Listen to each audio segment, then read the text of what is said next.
Sihitult tipus. Ideed, mis muudavad tööstust. Metrosert. Targalt ja täpselt tulevikku. Uues saatesarjas uurime, kuidas teaduses sünnivad päris lahendused Eesti tööstusele. Kuulame ettevõtjaid, eksperte ja teadlasi ning saame teada, kuidas Metroserti rakendusuuringute keskus on toetuspind targale majandusele. Iga osa toob kuulajani lood, mis muudavad meie tööstust targemaks, tugevamaks ja kasulikumaks kogu Eestile. Tere, hea kuulaja! Mul on hea meel, et oled kuulamas saate Sihitult tipus esimest osa. Mina olen saatejuht Brent Pere ning selles esimeses saates ongi mul hea meel alustada heas mõttes nullist. Ehk me teeme kõigepealt selgeks, mis imeasjad need keerulise nimetusega rakendusuuringud üldse on ning miks need Eestile ja maailmale kasulikud on. Ja selle jaoks on meil täna stuudios kaks külalist. Madis Raukas, Metroserti nõukogu liige. Tervist! Tere! Ja Mihkel Tammo, Tartu Ülikooli ettevõtluse ja innovatsioonikeskuse juht. Tervist! Tervist! Alustame siis sellest aastajaost, sest et see on kõige olulisem. Kõigepealt, Madis, miks üldse loodi selline imeasutus nagu rakendusuuringute keskus? Põhjus on väga lihtne. 4-5 aastat tagasi, kui me sellega alustasime, selle kontseptsiooni tutvustamisega Eestis, siis Eesti ametlik statistika näitas, et me oleme oluliselt taga teadusesse investeerimises ja just rakendusuuringute poole pealt.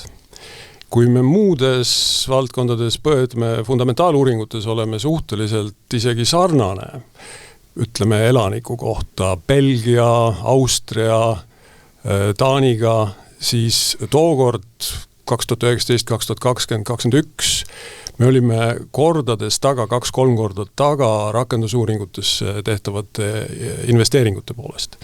Ja süüdi ei ole ainult riik loomulikult, vaid tegelikult see alati jaguneb kui protsent GDP-st või protsent majanduse kogu produktist, jaguneb nii erasektori kui riikliku panuse vahel. Ja kurb tõde oli ka see, et praktiliselt kõikides Euroopa riikides oli selline asutus või mitmed sellised asutused juba olemas. No hea näide üle lahe Soomest, VTT, sellest on palju räägitud, nemad alustasid teise maailmasõja ajal. Ja väga paljudes teistes riikides samamoodi. Nii et Eesti oli üks vähestest koos Läti ja mõne Balkani riigiga, kus sellist asutust nagu ametlikult ei eksisteerinud. Nii et oli ka aeg.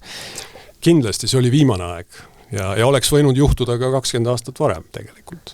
Enne kui lähme nüüd siis selle juurde, et mis seal täpselt tehakse ja kuidas ettevõtluse ja ülikoolidega see koostöö on, küsin sellega ära, et mis asjad need rakendusuuringud üldse oma olemuselt on? No väga lihtsas keeles on nad ikkagi teadusuuringud, mis tegelikult siis peaksid viima mingisuguste praktiliste rakendusteni, mida ka nimi ise ütleb, eks ole.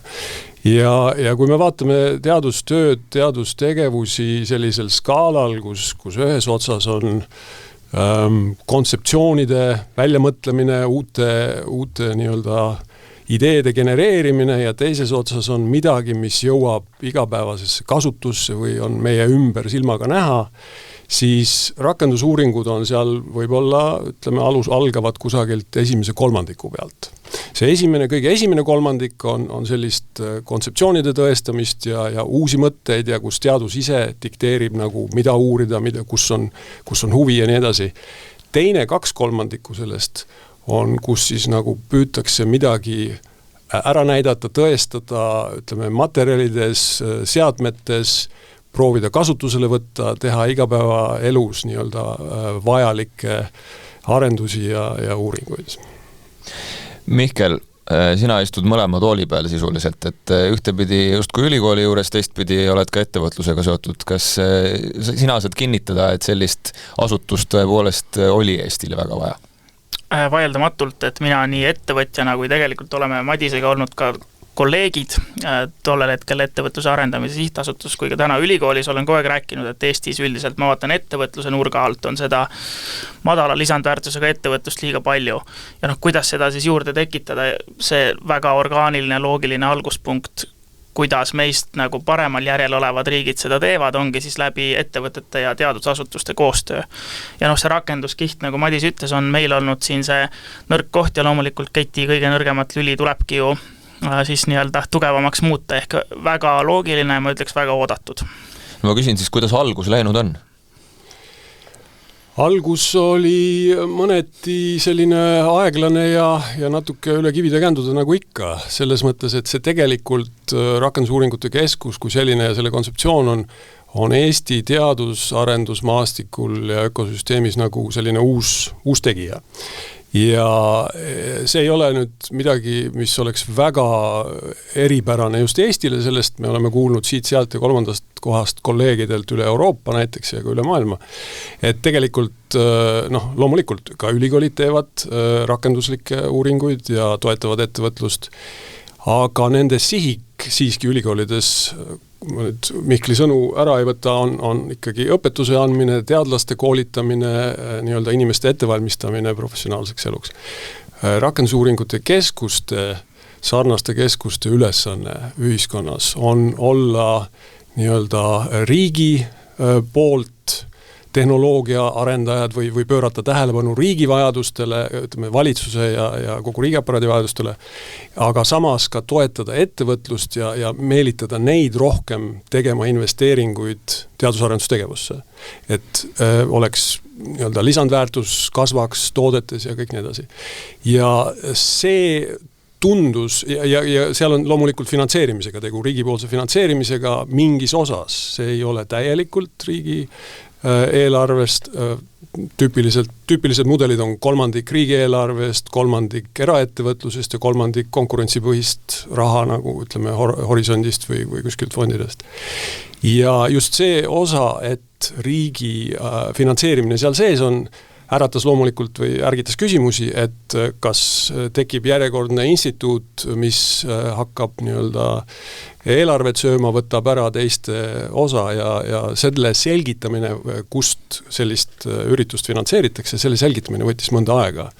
Ja me käisime isegi peaministri jutul ja valitsuse ees seda 2 korda rääkimas ja see oli pikem protsess, aga tundub, et on juured alla ajanud.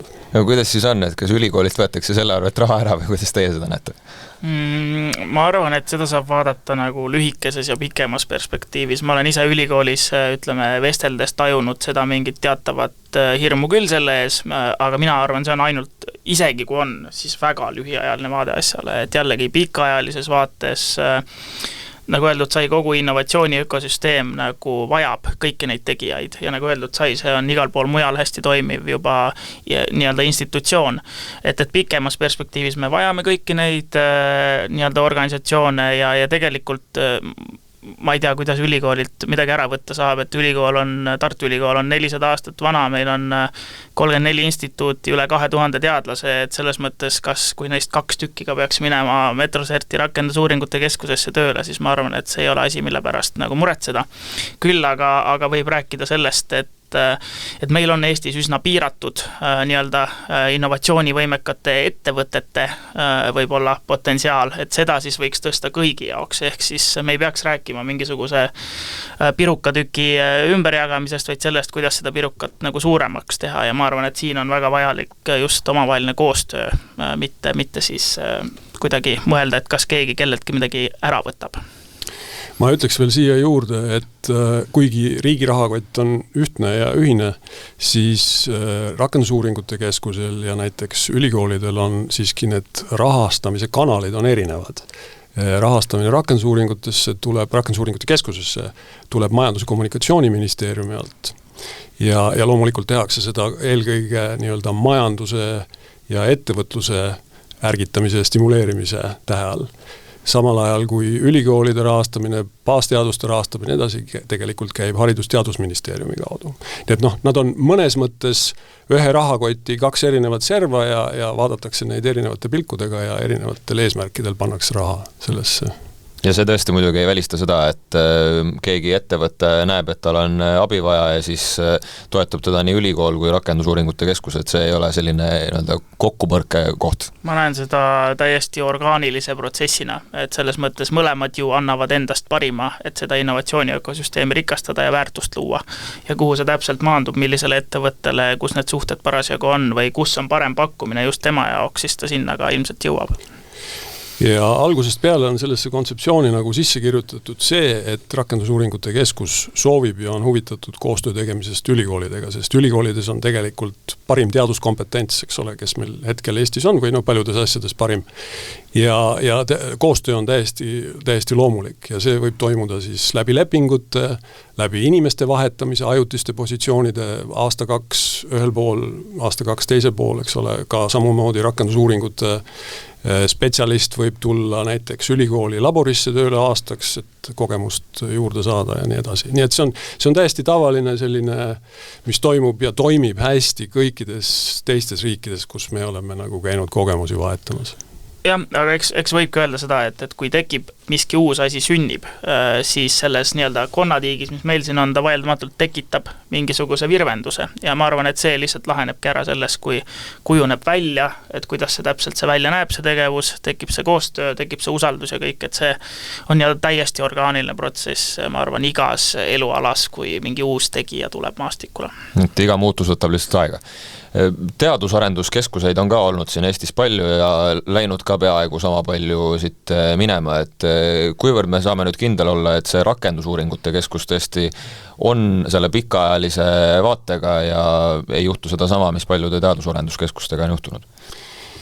Hea küsimus. Teadusarenduskeskuse takid, mis kunagi alustati natukene pisut teistel alustel ja ka nende peamine vedaja ja omanik oli teine institutsioon, need tegelikult tehti ülikoolide juurde.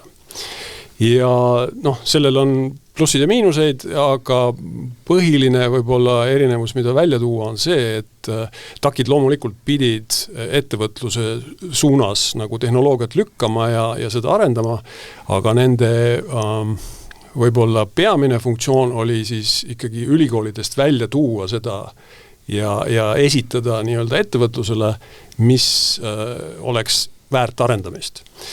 Rakendusuuringute keskus jätab selle enamuses ettevõtja otsustada, mida oleks vaja teha ja kus on turul nii-öelda tegevus või aktiivsus. Ja ettevõtjad peaksid tulema ja leidma rakendusuuringute keskuse üles ja küsima abi sealt iseenesest. Ja loomulikult siin saab teha turundust ja kõiki selliseid asju, aga mõte on selles, initsiatiiv ja teemad peaksid tulema turult, ettevõtjate käest. Ja rakendusuuringute keskuse valdkonnad ja tegevus organiseeritakse selle järgi, kuidas on abi vaja, kuhu on mõtet raha panna, millisesse turusegmenti või millisesse teemasse on mõtet üldse investeerida. Ja see on erinev, see on see põhierinevus, mis oli nagu takkidega. Need takid, kes tänaseks on väga korralikeks teadusarendusasutusteks muutunud, neid on vist 5 või 6 hetkel, on tegelikult turul toimetavad elujõulised teadusasutused ja teevad väga head tööd. Nii et ütleme, nad on muutnud oma profiili selle viimase 20 aasta jooksul circa loomisest kuni tänaseni ja muutunud tegelikult turuettevõteteks nagu õigetel alustel, kes siis teevad koostööd konkreetsete ettevõtetega turul. Ja siinkohal võib ka jällegi selle koostöö märksõna tuua sisse, et kui on vaja, siis ka need teadusarenduskeskused võivad rakendusuuringute keskusega koostööd teha ja vastupidi. Just, jah. Ja ka meie, ka mina isiklikult olen paaris selles nõukogus nii-öelda ja näen sellest, kuidas nad on transformeerunud millekski järgmiseks sellest esialgsest, mida Madis kirjeldas ja tegelikult on seda tore näha, et selliseid asutusi meil on. Võtame selle ettevõtluse poole nüüd niimoodi sellise rohujuure tasandil lahti, et mõtleb ettevõte, et tahaks abi, pöördub rakendusuuringute keskuse poole, mis ta sealt küsida saab? Rakendusuuringute keskus loodi selle mõttega, et täita tühikut, ütleme, baasuuringute, mis toimuvad laboris, väikesel skaalal, ütleme, piltlikult öeldes katseklaasides ja kirjutuslaua peal, eks ole, või laborilaua peal, ja päris elu, nii-öelda jutumärkides, päris elu tööstuslikus taseme masstootmise või piloottootmise vahel.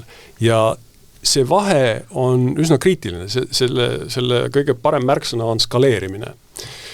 Skaleerimine katseklaasist sadadesse liitritesse, skaleerimine 1 ja 5 nii-öelda demoseadmest sadadesse ja tuhandetesse. Ja see on see, kus tegelikult rakendusuuringute keskuse, kus ta ei dubleeri seda, mis toimub ülikoolides, kus ta tegelikult täiega toetab ettevõtlust, on just nimelt see skaleerimise ja pilootide alustamise nii-öelda roll.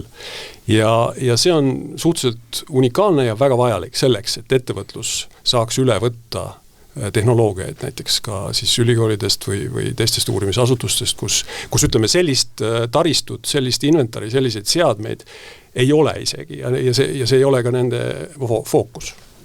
Kas me saame välja tuua mingisuguseid konkreetseid näiteid ka, et kuidas juba täna on olnud rakendusuuringute keskus mingisugusele ettevõttele selline hea hüppelaud? Praegusel hetkel on rakendusuuringute keskus Metroserti all veel sellises stardifaasis, et nad alles saavad oma investeeringuid heaks kiidetud ja ei ole jõudnud osta veel seadmeid selliseid, kus nad tegelikult, ütleme, seda rolli nüüd, mida ma kirjeldasin, seda konkreetselt täidaks. Aga nad juba toimetavad minu teada nõu ja jõuga, nii et nad konsulteerivad ja annavad nõu ja ka suunavad ettevõtteid siis, kes nagunii kasutavad sarnaseid institutsioone, organisatsioone välismaal. Suunavad neid õigete partnerite suunas. Nii et ühesõnaga töö toimub, aga ütleme niimoodi, et mitte konkreetselt selle taristu baasil veel, mis seal peaks olema aasta või 2 pärast. Mihkel, paneme sulle selle ettevõtja mütsi nüüd korra pähe. Mis sa ise näed, et just sinu vaatest see rakendusuuringute keskuse potentsiaal ja abikoht võiks olla? No mina 2 nii-öelda tööstusettevõtja, ühe endise juhi ja tänase mõlema osanikuna võin siis öelda, et tegelikult tuleme klassikalisest Eesti nagu ettevõtlusmaastikust, kus on palju olnud just nimelt sellist allhanget ja sellist oma toodete vähesust ja kõike muud, siis tegelikult paljud sellised valdkonnad nagu materjalide uurimine, et kuidas oma tooteid nii-öelda jõuda patenteerimiseni ja päris oma lahendusteni, mida päriselt meie turgudel pakkuda ja kõik sellised on meie jaoks tegelikult huvitavad teemad, mida ma arvan, me saame ja peamegi uurima siis nii-öelda vastavatest laboritest, mida meil endal ei ole ja neid nii-öelda R&D üksuseid samuti endale palgata ei tasu. Nii et minu hinnang on see väga hea viis, kuidas nii-öelda outsource'ida või saada nagu väljaspoolt seda tuge, mida tegelikult see ärimudel endal sul ei võimalda sponsoreerida. Nii et selles mõttes olgu see ülikool, kui on mingi väga spetsiifiline teadmine või siis Metrosert või rakendusuuringute keskus, kus on ju need fookusvaldkonnad teil paika pandud, et kui see jääb nagu sinna see huviala, siis ju tulebki sinna pöörduda. Ehk et see laiem eesmärk on ikkagi see, et Eestil oleks enda tugevad tööstusettevõtted, mitte ei tuleks näiteks selline klassikaline näide on Rootsi ettevõte, kes teeb Eestisse allhanget ja Eesti osa siis ongi lihtsalt teha seda allhanget ja sellega see nii-öelda areng piirdub. Absoluutselt, jah. Just, see on õiges suunas. Oma tooted, originaalsed ideed, mis on valatud siis nii-öelda tooteks ja on võimelised turule jõudma konkurentsivõimeliselt.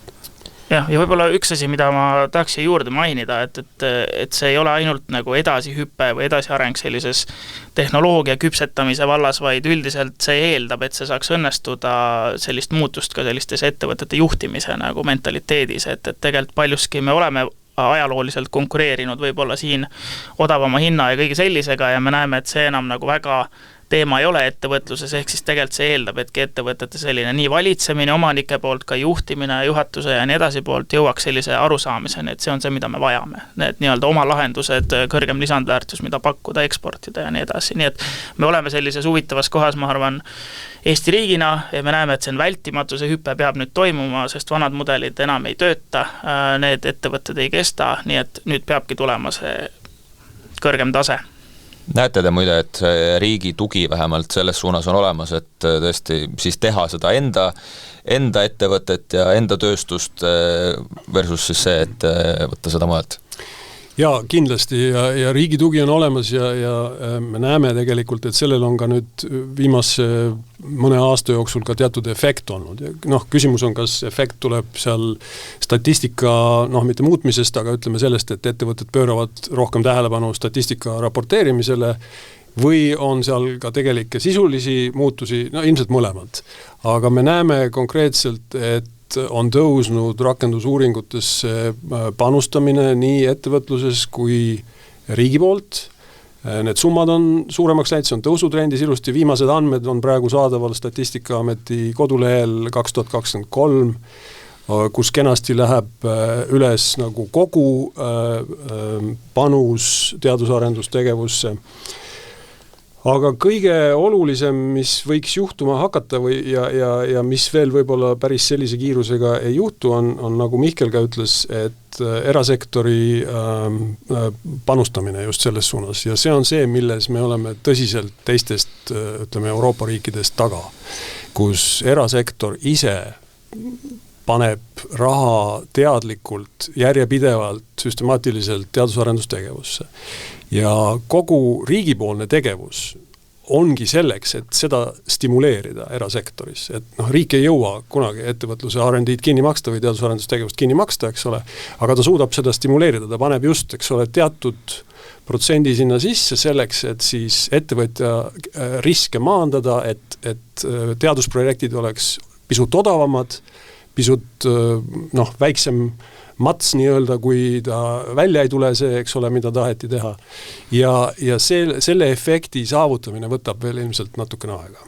Jah, aga ma täiendaks veel nii palju, et ma arvan, mina hakkasin ka sellest rääkima võib-olla 7-8 aastat tagasi, et meil on vaja kõrgema lisandväärtusega nii-öelda ettevõtlust ja ka riigis rohkem panustada, siis mulle tundub, et selle aja jooksul on see heast tähenduses propaganda kogu aeg nagu kasvanud, et me näeme, meil on siin igasugu algatusi, Tööandjate Keskliit on hästi aktiivne oma 2% klubi ja innovatsioonitreppidega ja meie üritame siin ülikoolis üle Eesti juurutada sellist Stockholmi Tehnikaülikooli nagu innovatsioonivalmiduse mudelit ja ühesõnaga me oleme loonud seda keelt selle jaoks, et võiks tekkida parem arusaamine, kuidas kogu see keeruline protsess välja näeb ja mulle tundub, et hetkel on just see aeg, kus hakkab see nagu kohale jõudma ja mul on hea meel, et sa seda statistikat välja tõid, see ju ikkagi ilmestab seda, et tahaks küll eeldada, et see ei ole ainult see, et hakati aasta aruandesse panema linnukesi nii-öelda nende investeeringute kohta, R&D investeeringute kohta, et see mentaliteet on muutumas, osalt võib-olla on põhjus kõik need polükriisid meil siin, Covidid ja mis iganes sõjad ja muud, mis on tekitanud palju küsimusi, et kuhu edasi, aga tegelikult momentum on olemas. Kindlasti ja võib-olla see arusaamine, et tegelikult ei olegi väga palju teisi võimalusi, kui sa ei pumpa maa seest õli, eks ole, või ei kaevanda kulda või teemante, eks ole, siis ega meil palju muud ei olegi teha, kui nii-öelda targemaid asju välja mõelda ja proovida neid turule tuua, nii et vähemalt võib öelda, et lootust on, et Eesti ettevõtja selline pea läheb ka rohkem sinna teaduse poole. Tundub. Minu meelest on tendents olemas, ma olen Mihkliga nõus selles osas. Nii et. No, ma arvan, et ainult nii saabki edasi. Tõsi ta on, see on hea tõdemus. Rakendusuuringute keskus ilmselgelt igasse ettevõtlusvaldkonda päris ei jõua. Mis see algne fookus tänasel päeval on, et millised valdkonnad on need, kuhu abi pakutakse ja kui palju ja kuidas? Jälle väga hea küsimus. See oli 3 või 4 aastat tagasi selline küsimuste küsimus lausa, et kuhu üldse tasuks panustada, igale poole ei jõua. Ja tookord rakendusuuringute programmis kogu tiimiga tegime väga tõsist tööd selleks, et aru saada, kus on Eestis akadeemilised ja tehnilised kompetentsid, kus on Eestis ettevõtluses piisavalt huvi, raha, inimesi ja nii edasi ja mis toimub maailmas. Sealhulgas, kus on rahastamine, mis toimub turgudel, kuhu jõuaks veel, millise rongi peale jõuaks veel hüpata ja millised rongid on läinud ja sealt meil oli valik meil oli teemad, mida me proovisime lahti mõtestada kusagil suurusjärgus 20-25 ja sealt lõpuks jõudsime 5 valdkonnani, mis sai soovitatud siis sellise rakendusuuringute keskuse nagu esialgseteks valdkondadeks. Ja nende hulgas on siis, see on üsna lai spekter just nimelt selleks, et nagu erinevaid suundasid sisse võtta. biomassi rafineerimine, kõikvõimalik umbrohtudest, põhust, puidust, eks ole, puidujääkidest, kõigest. Selle rafineerimine, selle baasil nagu uute keemiatoodete või toiduainete tööstustoodete tegemine. Siis vesinikuseadmed, just nimelt spetsiifiliselt seadmed, elektrolüüserid ja kütuseelemendid, mille teatud oskusteave Eestis oli juba olemas ja ettevõtlus olemas. Ja üheks kriteeriumiks oligi see, et siin peaks olema mingisugune ettevõtlus, kes siis on arenguvõimeline, on nõus nii-öelda kiiresti edasi liikuma, keda Rakendusuuringute Keskus saaks toetada. Kolmanda teemana droonid ja neljandana autonoomsed iseliikuvad sõidukid, mis oli tollel hetkel oli selline aastal 2022 siis üldiselt kuum teema juba ka oli tekkinud.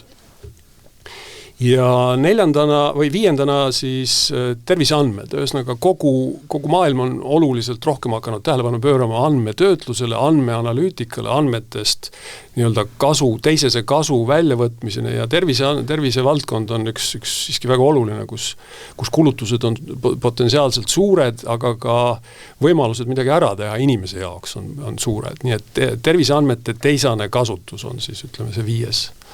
Valdkond.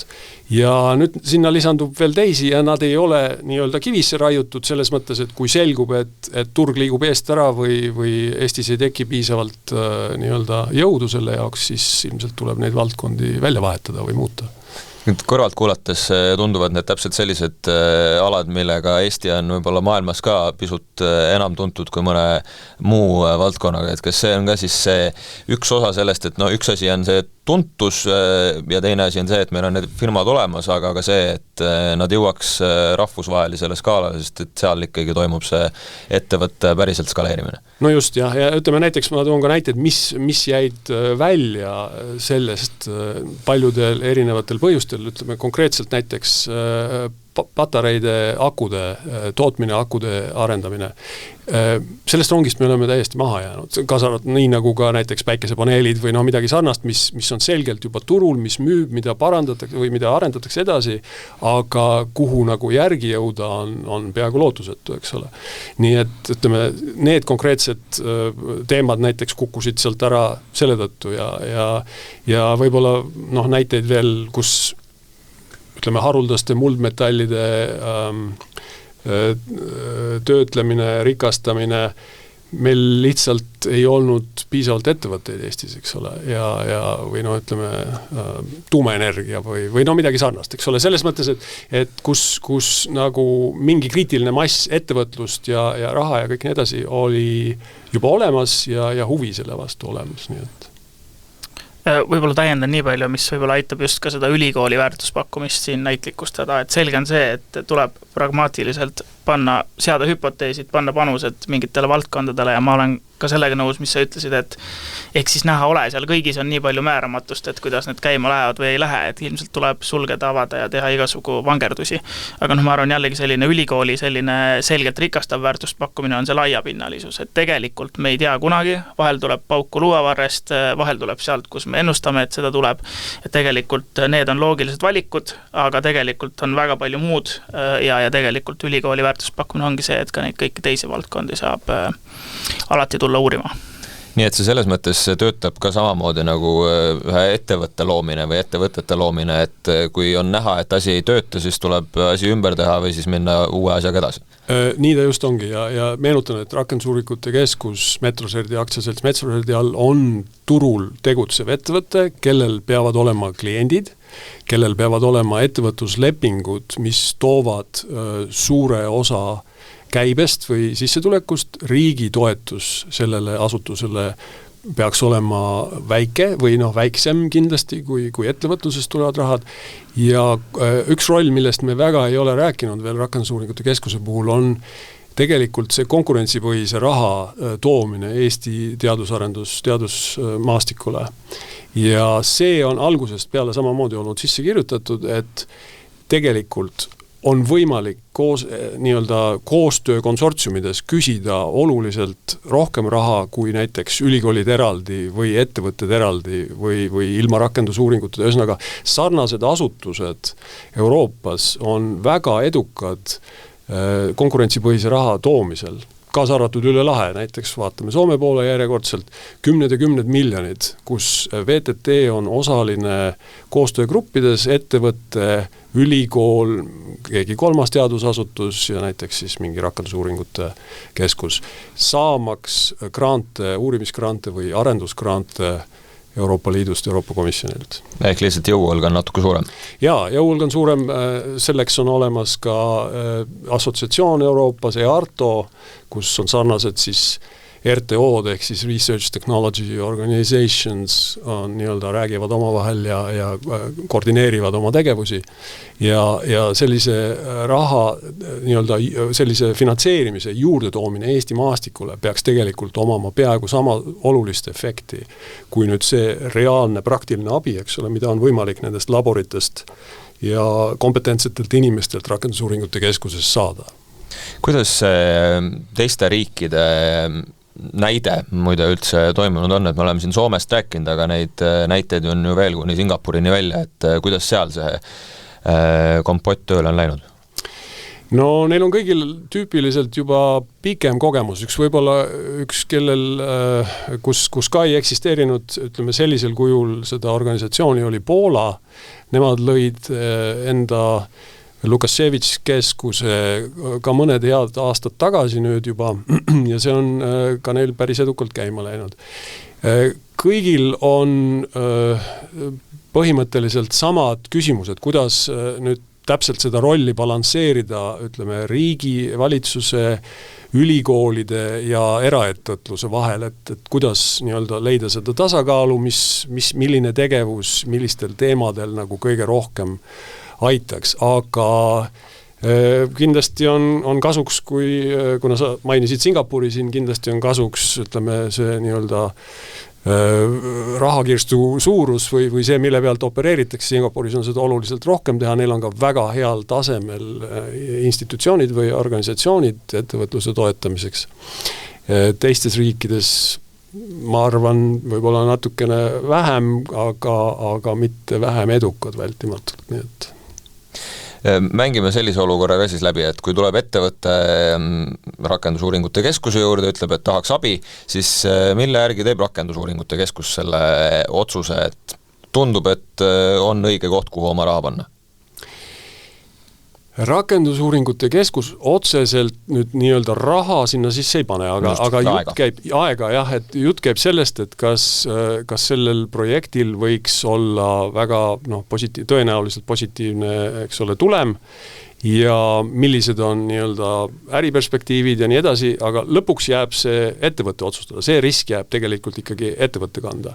Ettevõtte tuleb kas küsima konkreetset nõu mingisuguses tehnoloogias või mingisugust kompetentsi ja juurdepääsu, eks ole, siis seadmetele, millega siis ära demonstreerida see, et üks või teine protsess on üleskaleeritav või et see, mis toimus katseklaasis ülikooli laboris või ettevõtte oma väikses laboris, toimib ka nii-öelda suurtes mahtudes ja võib-olla natuke pisut teistes tingimustes.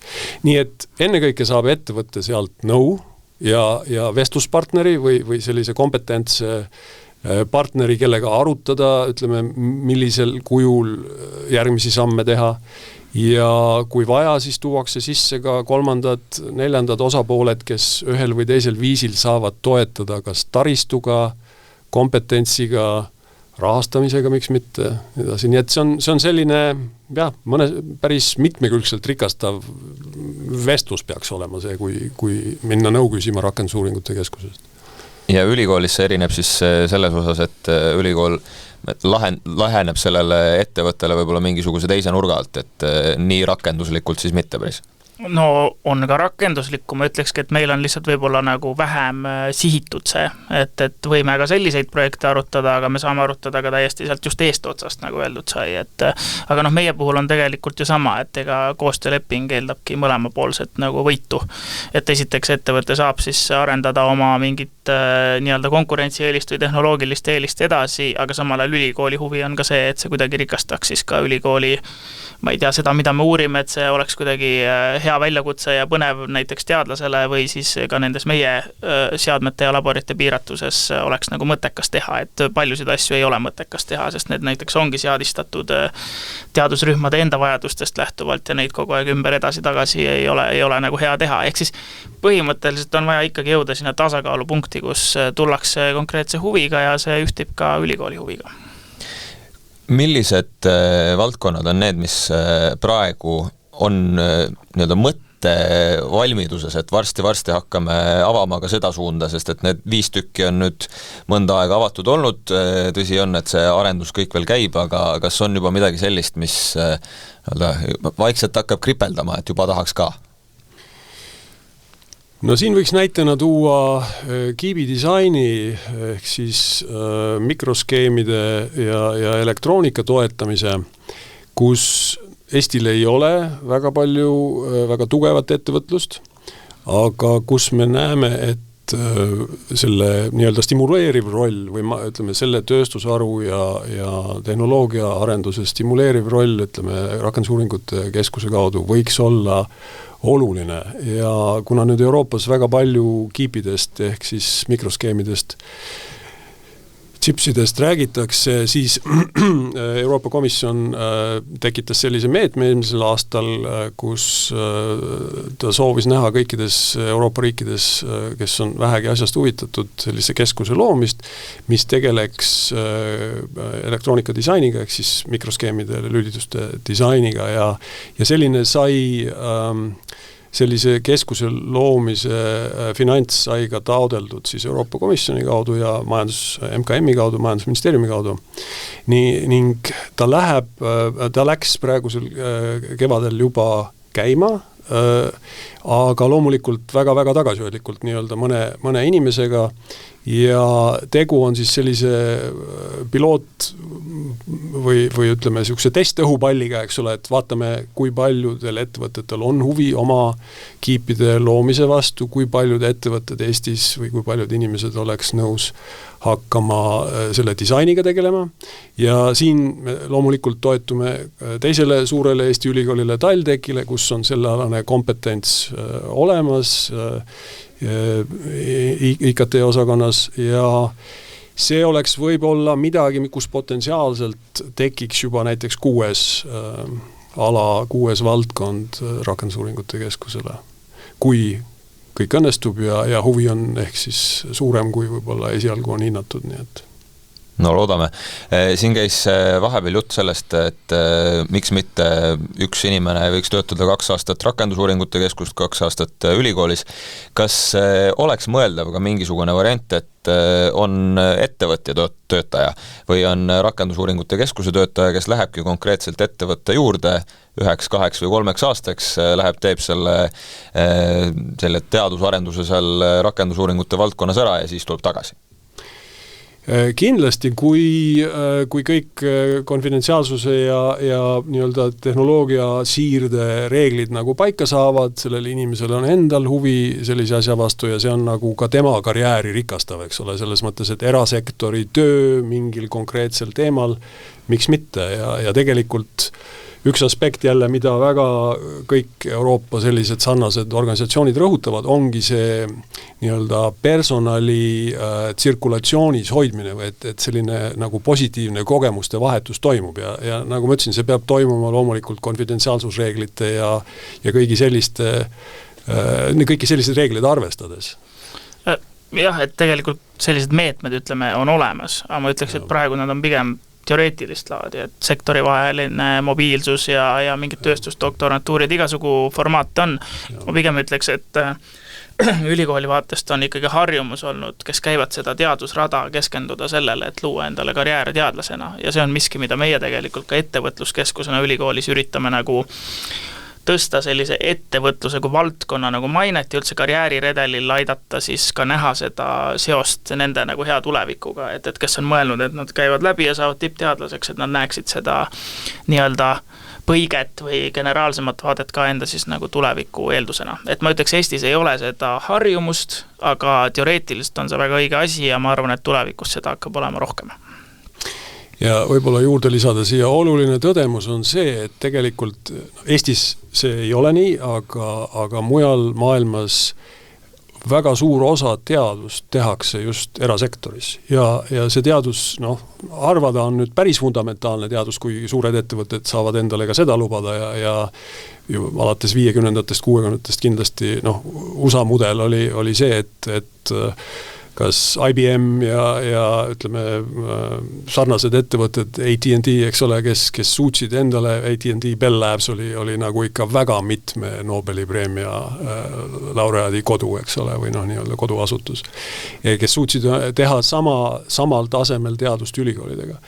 Aga üldine vaade sellele on see, et ütleme erasektoris tehtava teaduse, ükskõik siis millisel tehnoloogia tasemel, maht on tegelikult kõrgem kui riigisektoris. Ja kordades kõrgem. See võib olla näiteks, ütleme, 70% erasektoris, 30% riigi poolt toetatud sektoris USAs näiteks. Eestis on see vastupidi.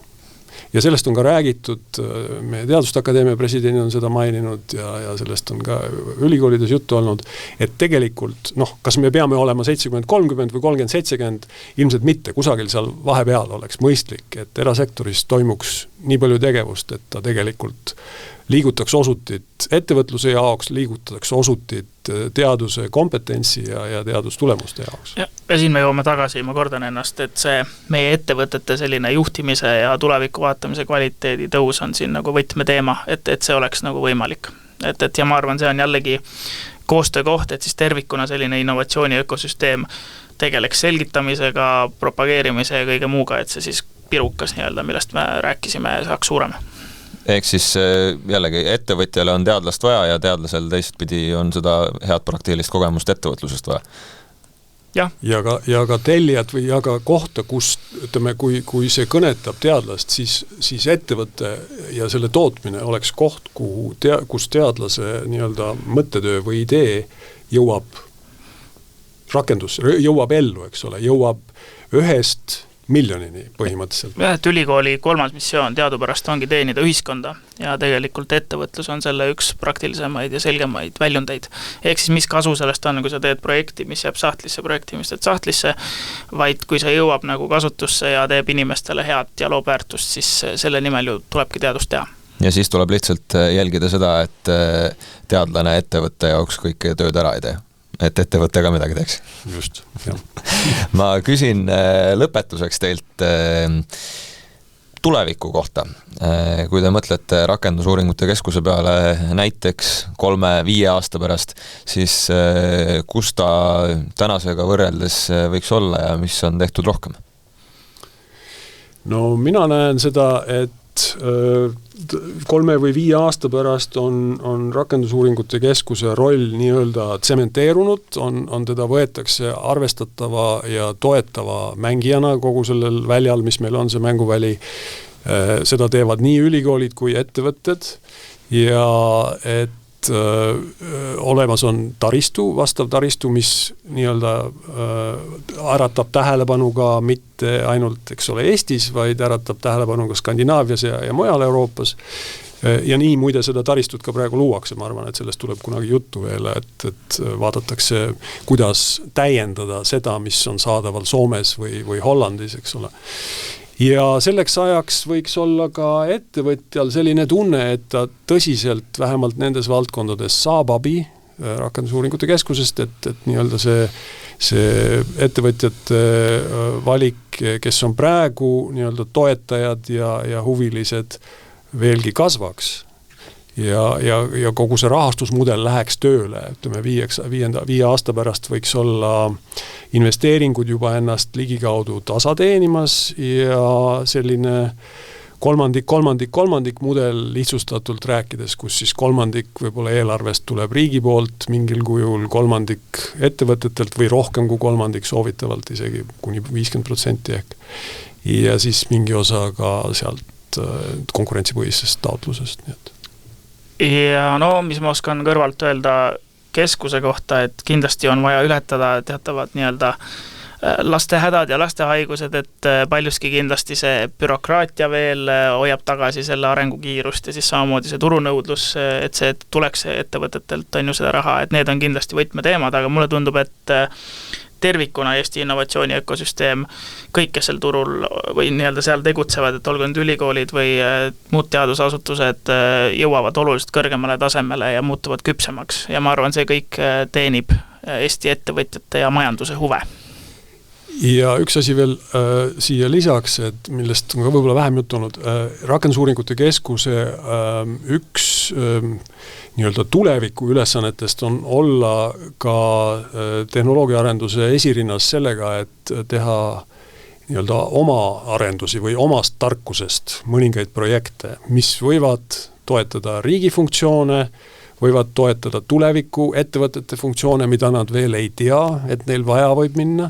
Ja see on see, mille startimine on natukene aeglasem kui see, mis on otseses seoses ettevõtlusega. Nii et ütleme, 5 aasta pärast võiks olla selline oma majasisese arenduse ja teaduse osakaal juba ka märgatav. Ja selleks on loomulikult vaja leida rahastust ja selleks on vaja head nina, et välja nuusutada see, mida tasub teha nii-öelda ettevaatavalt ja mida võib vaja minna, aga mitte 100% ei pruugi minna loomulikult vaja, nii et jah. Selge pilt, eks ma siis soovin omalt poolt ka lõpetuseks edu ja head nina, head algatuste leidmisel, suur tänu Madis Raukas ja Mihkel Tammo. Mina olen Brent Pere ja see oli esimene osa sellest toredast saatesarjast, mis nüüd iga järgnevad korrad teieni jõuab, nii et jätkuvat kuulamist ja suur tänu tänase eest ka. Aitäh! Aitäh! Sihitult tipus. Ideed, mis muudavad tööstust.